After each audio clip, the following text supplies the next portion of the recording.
Okay, so the anti-gravity battery. I just got a replacement battery. My other one, like I mentioned in one of my other videos, washed the bike, and then the battery really wouldn't work anymore. It was only putting, when you put a little load on it, it was only putting out like 5 volts or 6 volts. When you stick it in the bike, it's only putting out 3 volts of power. So I called up AntiGravity and I asked them the question, hey, so I washed my bike, and they're like, oh yeah, you really can't get water on the battery. And I was like thinking, what? Are you serious? It's a power sport battery. Like, what if I ride my motorcycle on the freeway in the rain? Water's going to get all over the battery. Oh yeah, water can get inside and short out the control board and this and that. You can warranty the battery. Okay, so this is the most highly rated lithium iron phosphate battery for motorcycles. Okay, it has the little restart button on it, which is fantastic. So when the battery, if you have a parasitic drain and it gets to like 10 or 15%, it terminates connection to the bike.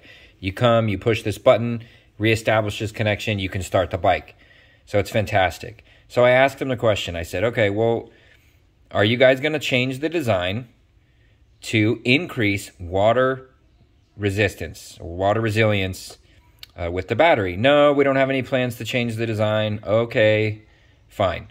So, because it's still the most highly rated battery, I decided to just, buy another one. I bought it on Amazon. I warrantied the old one today. I get a 75% refund on it. I decided, okay, I'm going to seal up all the seams on the battery. So I bought this DAP UltraClear Sealer from Home Depot, and flexible all-purpose waterproof sealant. Okay, adheres to wet surfaces, multi-surface, clearer than silicone. Pretty good stuff, pretty cheap. I think it was like $8 or $8.50 for this little bottle. I just dumped a decent amount into this little lid here. I used a toothpick, and I took a Q-tip, cut the tip off, and then I just smashed that Q-tip in the vise to make a little, like a spatula, right? And then what I did is I came to the battery, and I'm just gonna, zoom in on it here to show you what I did. So if you see these terminals, I put sealant all around the terminals. There's 4 terminals on this thing, right? So I got sealant inside, all 360 degrees around the metal studs that protrude, and then I sealed up. There's a seam that goes all the way around the battery on the top there, and I sealed that up. And then where this restart button is, I wasn't really sure. Hey, it's a sticker that sits on top of a button, and I thought, hey, if a little bit of water gets underneath this sticker, it's going to go in where that little button is. So I just sealed up around the sticker as well. It doesn't look pretty. It's not it's not something that I would imagine you would ever have to do with a professionally designed and well-engineered product that's so highly rated.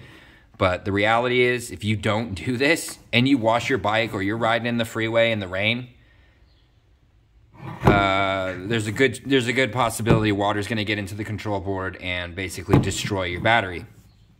So, that's the process. And this stuff, I think it takes probably 30 minutes to dry.